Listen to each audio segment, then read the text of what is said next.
Buenas tardes a todos. Somos el grupo 7 del curso de macroeconomía de la sección AF24 con el profesor José Carlos Navarro. El día de hoy se utilizarán múltiples variables con el objetivo de identificar el estado macroeconómico de un país en cuestión durante un periodo de los últimos 11 años. Este país siendo Portugal, país ubicado en Europa, específicamente en la península ibérica, al suroeste de Europa y limítrofe con España, país que utiliza un tipo de gobierno demócrata desde el año 1974, donde previamente usaban la dictadura como tipo de gobierno, que cuenta con un aproximado de 10 millones de personas y en adición se ha mostrado previamente que tenía la libertad, que poseía libertad económica y política, lo cual permitía a sus ciudadanos poder tomar decisiones independientes en el término monetario. Hola a todos, soy Adriano Vázquez. En este caso voy a hablar sobre el punto 2, que son las variables consideradas. Como 2.1 hablaré del Producto Bruto Interno, con su pequeño concepto que este es una medida de valor total de todos los bienes y servicios producidos por un país en un año, y este está ajustado por la inflación. Ahora enseñaré la gráfica 1 y tenemos dos tablas, que es una en el periodo trimestral y otra en el tiempo anual.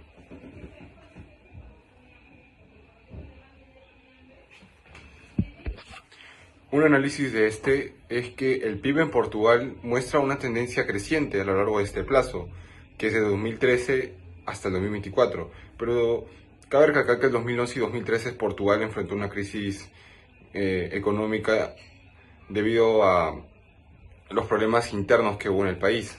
Además que en la pandemia del COVID-19, en el periodo de 2020-2021, de igual manera bajó el PIB, pero después de ello, Portugal supo usar las estrategias para poder nuevamente ascender en su PBI y así recuperar la economía de una forma eficaz y rápida. Bien, como 2.2 hablaré sobre niveles de pobreza. Su concepto es que un índice de pobreza es una medida realizada para evaluar el nivel de pobreza en una población, región o país en particular. Generalmente esto se refiere al porcentaje de personas que viven por debajo del umbral de pobreza. A continuación mostraremos el gráfico 1 y la tabla 1 de niveles de pobreza en Portugal. El análisis del nivel de pobreza en Portugal desde 2013 hasta 2023 muestra un patrón bastante significativo. En el periodo de 2013 y 2015 los niveles se mantuvieron bastante altos debido a la crisis que se vivió en el país, alrededor de un 19.5%. A partir de 2016 se estuvo mejorando, pero llegó la pandemia y hizo que el nivel de pobreza vuelva a aumentar. Post pandemia, Portugal se las arregló y hizo de que nuevamente baje la tasa de nivel de pobreza dentro del país, demostrando que Portugal está con funcionarios capacitados y bien formados para poder gestionar bien todos esos temas y poder solucionar problemas como es la pobreza. Muchas gracias. Ahora vamos a hablar de la tasa de inflación. La tasa de inflación en Portugal mide la variación de los precios dentro de la economía y permite observar un poco mejor cómo evolucionan los costos de bienes y servicios a lo largo del tiempo. Este indicador, también conocido como índice de precios al consumidor, el IPC, es clave para analizar el poder adquisitivo y el nivel de precios en el país. Y a continuación se presenta la evolución de la tasa de inflación en Portugal en el periodo reciente, ilustrando los cambios y las tendencias en el comportamiento de los precios. En el primer gráfico se observa la evolución de la tasa de inflación en Portugal, medida según el índice de precios al consumidor. Durante el periodo analizado, se aprecia una considerable fluctuación en los niveles de la inflación. La tasa muestra picos y descensos pronunciados, con un comportamiento variable que se recupera hacia el final del periodo proyectado, lo cual indica posibles ajustes en la economía que se estabilizan los precios. Esta variabilidad sugiere la influencia de factores económicos y externos que han impactado la estabilidad de precios en el país. Ahora vamos a hablar de la tasa de desempleo.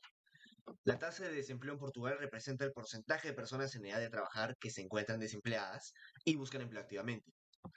Este indicador, también llamado tasa de paro, ayuda a entender el nivel de ocupación en la población económicamente activa, la PEA. Para calcularla, se toma la cantidad de personas de 15 años a más que están sin empleo y se divide entre la PEA, que incluye a personas ocupadas y desocupadas. A continuación se muestra la curva de Beveridge en Portugal, que permite analizar la relación entre la tasa de desempleo y la tasa de vacantes, indicando así las dinámicas del mercado laboral.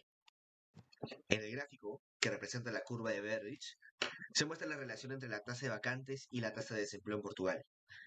La tendencia general muestra que a medida que la tasa de paro disminuye, la tasa de vacantes tiende a aumentar ligeramente, indicando una relación inversa típica en esta curva económica. A partir del 2011, la tasa de desempleo muestra una tendencia de descenso gradual, junto con una tasa de vacantes relativamente baja y estable, lo que sugiere una mejora en el mercado laboral con un aumento de empleos disponibles.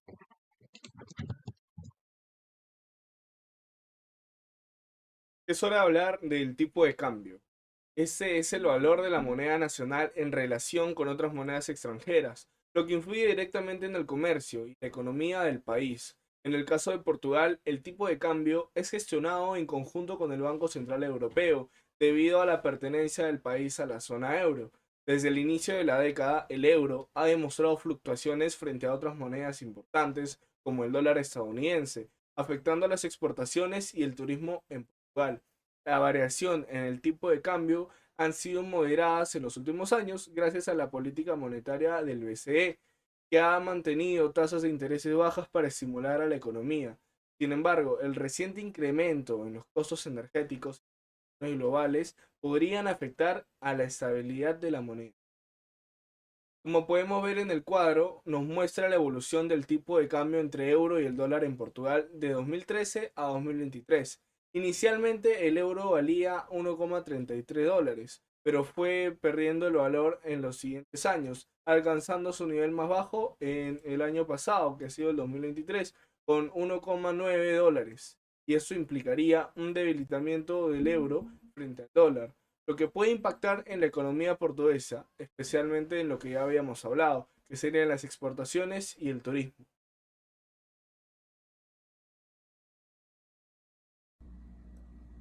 Buenas tardes, me llamo Itán Boluarte. El día de hoy voy a estar hablando acerca de el punto 2.6, que sería la balanza comercial.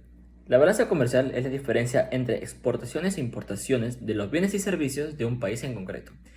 En este caso, Portugal ha presentado un déficit en los años analizados del 2013 hasta el 2023, lo que indica que el país ha importado más de lo que exporta. Sin embargo, este déficit se ve significativamente reducido gracias al turismo y la industria manufacturera. La recuperación económica post-pandemia ha visto un aumento en las exportaciones, especialmente de los países pertenecientes a la Unión Europea, aunque las importaciones de energía y bienes de consumo siguen siendo elevadas. A pesar de ese desafío, la balanza comercial de Portugal refleja una economía abierta dependiente de sus socios comerciales, principalmente de la Unión Europea. Bueno, ahora vamos a hablar de la política fiscal. La política fiscal de Portugal se centra en promover el crecimiento económico nacional de la forma más organizada posible, que cuenta con 3 cabezas a nivel nacional, que sería el ministro de Finanzas, el ministro de Economía y Mar y el Banco de Portugal. Cada uno con un labor diferente la una con el otro, pero se complementan para lograr un objetivo en concreto. Ahora vamos a hablar de etapas de desarrollo o sucesos importantes en este lapso de los últimos 11 años. En el 2013 a 2015 se trató de hacer un resurgimiento o una mejora económica, ya que en esas épocas se encontraban en plena crisis de eurozona, la cual era una crisis financiera la cual afectó a toda la Unión Europea. La cual Portugal decidió realizar una estabilización financiera con ayuda de entidades continentales como la Comisión Europea, el Banco Central Europeo y el Fondo Monetario. Y también se aplicaron medidas como la reducción de salarios a nivel general, lo cual aumentó la tasa de desempleo de un 17% a un 25%. También tenemos lo que viene a ser la política monetaria. Durante los sucesos ocurridos en los últimos periodos, nos hemos decidido centrar en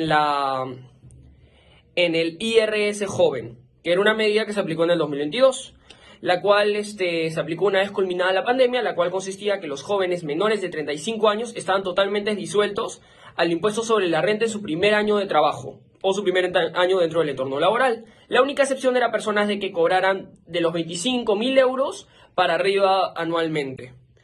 Y obviamente esto se trató de una inversión a largo plazo, porque le costó al gobierno alrededor de 645 millones de euros, pero obviamente con la idea de poder ampliar las posibilidades de los jóvenes de convertirse en trabajadores calificados y con mayor experiencia, fortaleciendo su fuerza laboral a largo plazo.